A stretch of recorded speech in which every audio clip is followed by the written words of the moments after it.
Yo, it's your guy Ben Duren, the illest film reviewer and fan in the galaxy, back again. And today I'm going to be talking television. So due to this whole quarantine thing, I've been watching a lot of television, and one of the shows that I've watched recently is Jack Ryan.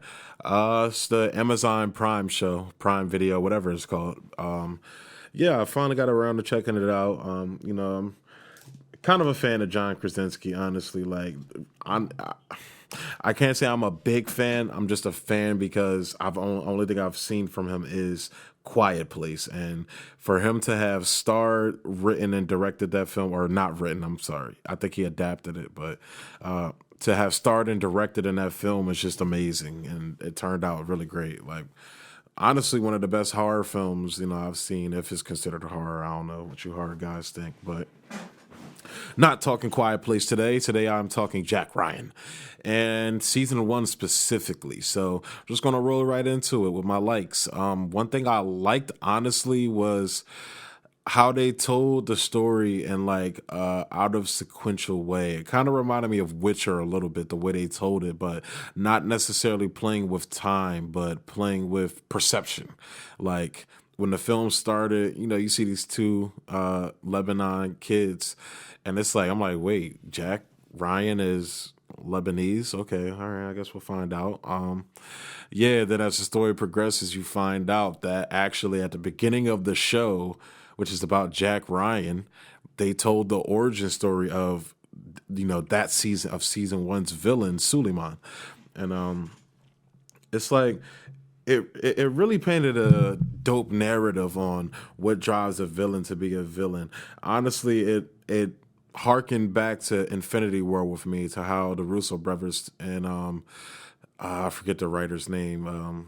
The writers of Infinity War, you know your names. How they went about telling the story for Infinity War from the perspective of Thanos. Now, this season didn't exactly do that with Suleiman, but you got a lot of character development from this guy. Like everything from how he started out, their childhood obviously started out shitty with, getting bombed and, by the Americans in Lebanon, but just seeing him actually being just a regular citizen in Paris, France, like him trying to get a job. He's obviously a smart dude. I believe the job he applied for was in the financial sector. So, and him getting turned down because of, his ethnicity and his religion. And you just see the downward spiral from there. You have this super smart dude who's working basically like restaurant jobs and crappy jobs to provide for himself and his brother.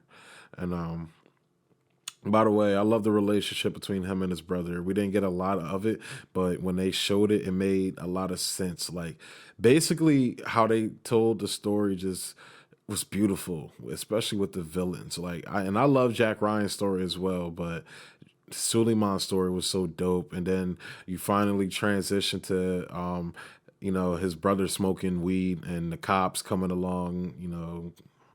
If you're black, you understand how that goes. But over there, from is like that for Muslims, and he basically takes the fall for his brother and ends up going to jail and finds Allah in prison. And boom, it just goes on from there. And you see kind of like the tragic story of this guy who went from, somebody who was dealt a crappy hand and tried to make the most out of his life, but society just wasn't having it, and created a monster in the process. And man, like did he did some terrible things though. No matter how crappy his upbringing was and his origin story is, man, what he did to those people was kind of like not cool to say, not cool to say the least. But so Suleiman and his origin was one of the things I really enjoyed.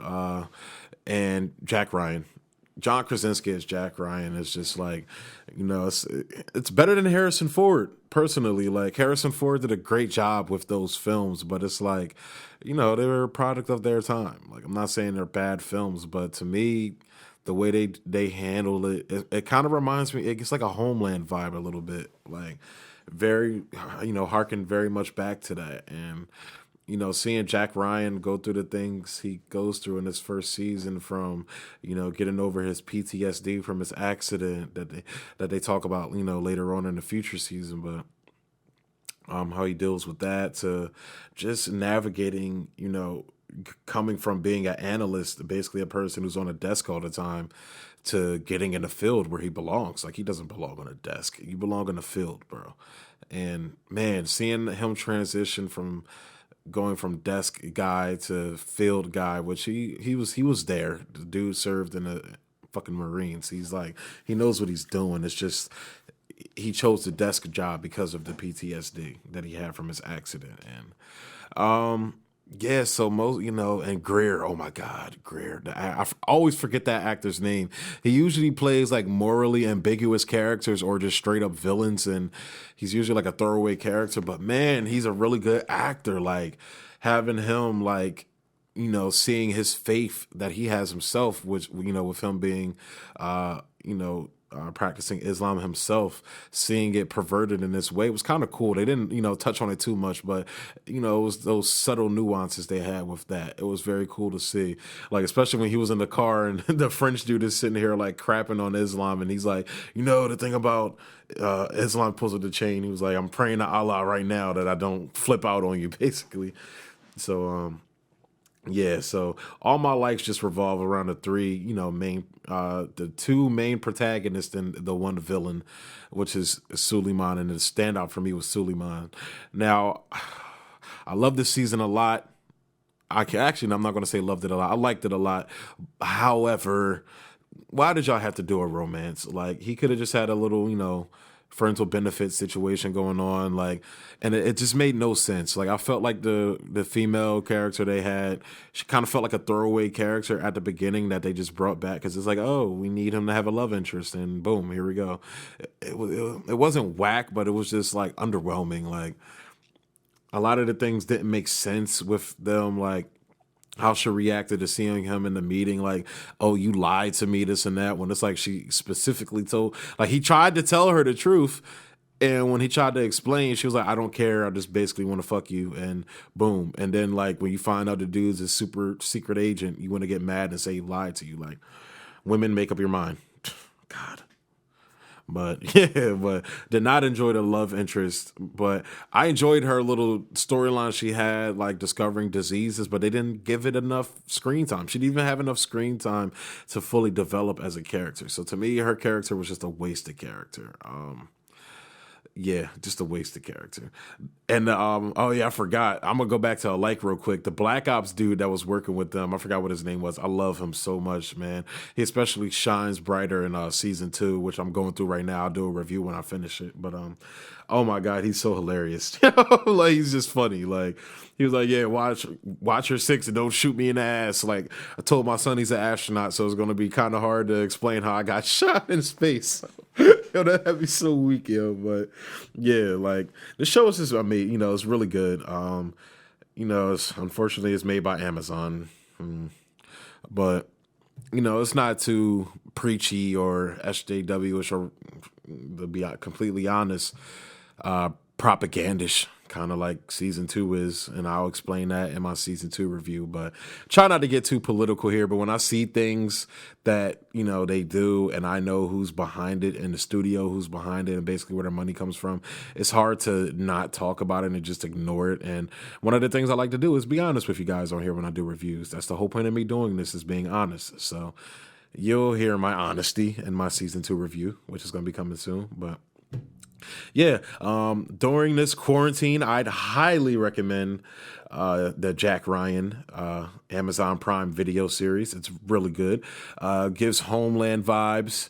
I would even say 13 Hours as well, too. It had vibes like that. John Krasinski was in that as well. I still have yet to see that movie, and I have yet to see it because it's a Michael Bay film, and I think Michael Bay is historically trash.